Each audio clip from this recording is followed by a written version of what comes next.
Story 1. The Locked Door. This happened just 2 years ago in my town. There was this one house, buried deep in the trees, that had been abandoned for nearly 2 decades. No one bought it. No one maintained it. Eventually, it faded into the forest, like a forgotten relic of the past. I'd always been drawn to places like that, old haunted-looking houses decaying in silence. And one random afternoon, I decided to explore it. It was close by, so I didn't even call up my friends. I just packed a small backpack, grabbed a flashlight, and made my way there alone. The driveway was nearly invisible. Grass and vines had taken over, swallowing up the gravel. I forced my way through, flashlight in hand, the light of the sun already fading behind the canopy of trees. The walk felt longer than I remembered. 5, maybe 6 minutes of trudging through overgrowth, and finally the house emerged from the woods. It was old, 2 stories tall, wooden, almost like a giant cabin that time had forgotten. One of the front windows was shattered, so I leaned in and listened. Silence. No footsteps, no whispers, no breathing. I made my way to the front door. It was slightly ajar. I pushed it open and stepped inside. The smell of rotten mildew hit me first. The inside was frozen in time. Old furniture, picture frames shattered on the ground, tattered fabric on the sofa. Whoever lived here had just left. I wandered the first floor, shining my flashlight over old books, broken trinkets, and dusty shelves. But the real curiosity was upstairs. The staircase groaned under my weight, each step echoing in the silence. At the top, 2 doors, one open, one closed. I stepped into the open one, empty. Unlike downstairs, there was nothing in here. Just walls, floor, and shadows. That's when I heard it. A thud. Below me. It wasn't the house settling. It wasn't the wind. It was deliberate. I froze. Then I ran. Back down the stairs, heart pounding, flashlight swinging wildly. Everything was still, nothing moved. But then I saw it. The front door, the one I had left open, was now shut. I rushed to it, grabbed the handle, pulled. It didn't budge. It was locked. From the outside, my blood ran cold. Someone else was here, and they had locked me in. I sprinted for the broken window and leapt through it, landing in the cold dirt outside. I didn't stop. I turned off my flashlight and ran blindly through the trees, ducking off the path to avoid being followed. And then, ahead of me, I saw it. Red and blue lights flickering in the dark. 2 police cars, creeping through the overgrowth, heading straight for the house. I ducked behind a tree, hidden, watching. Something in me knew they weren't here for me. They were here for whoever else was inside. I didn't wait to find out. I turned and ran home. I never heard anything about it on the news. No arrests, no reports. Whoever was in that house, they were never found. And I was lucky to get out. Alive. Story 2. The Deranged Man in the Factory. In 2016, I was in my final year of college. I lived with my 2 best friends, Jason and Andrew. We didn't get a lot of free time, but when we did, we made it count. Hiking. Exploring. Driving to places we'd never been. That Friday night, we all had the evening off, and Andrew brought up something he'd heard from a friend, an old decommissioned factory just outside the city.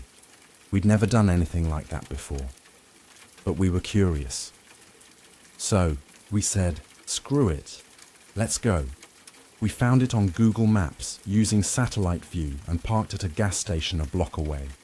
The whole block was dead. No people, no cars. The factory loomed ahead like a steel corpse. Massive, covered in graffiti, twisted railings clinging to its sides. The chain link fence had been cut in places. We climbed through. The front metal door was wide open. We stepped inside, and the building breathed around us. Metal creaked, walls moaned. The wind howled through cracks in the rusted shell. The place was a maze of towering machinery, walkways, and dark corners. We stuck together, but eventually, curiosity took over. I wandered toward a hallway at the back. One of my friends was nearby, or so I thought. I saw a figure behind me in the shadows. Couldn't tell if it was Jason or Andrew, but I figured they'd follow. So I went on ahead, down the hall, through a metal door, and into another room. This one had more machines. A conveyor, belt, a catwalk along the ceiling with a ladder dangling down. I was scanning the room when I heard the door open behind me. I turned, expecting to see one of my friends, but there was no one there. Nothing, just an empty hallway. I called out, "Andrew, Jason." Silence. Then I heard it, a slight crumble behind me. I spun around and saw him, a man, standing 6 or 7 feet away, hair long, beard matted, eyes glassy and crazed. He lunged, full speed, no warning. I slammed the door between us and sprinted down the hall. I could hear him behind me. I could feel his presence closing in. But then, I heard my friends calling my name. They'd been looking for me. I reached them and yelled, "Run!" We bolted through the main room, out the door, through the fence, and back to the car. I told them everything. The man. The door. The chase. He had been hiding in the shadows, waiting for someone to separate from the group, waiting to strike. Whatever he planned to do, I never found out, and I never went exploring again. Story 3. The church that waited in silence. It was nearly 5 years ago when this happened. I was still in high school, hanging out with my best friend, Colton. We did what bored teenagers do. Walked around, played Xbox, looked for something to do. That day, after hours indoors, we decided to go for a walk, and we ended up near a place we'd always known about, the abandoned church. It sat at the end of a crumbling road, hidden by trees, ignored by time. I remembered being terrified of it as a kid, but now it felt like an adventure.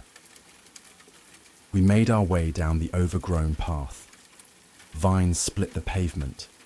Thorns brushed against our legs. By the time we reached the church, we couldn't even see the street behind us.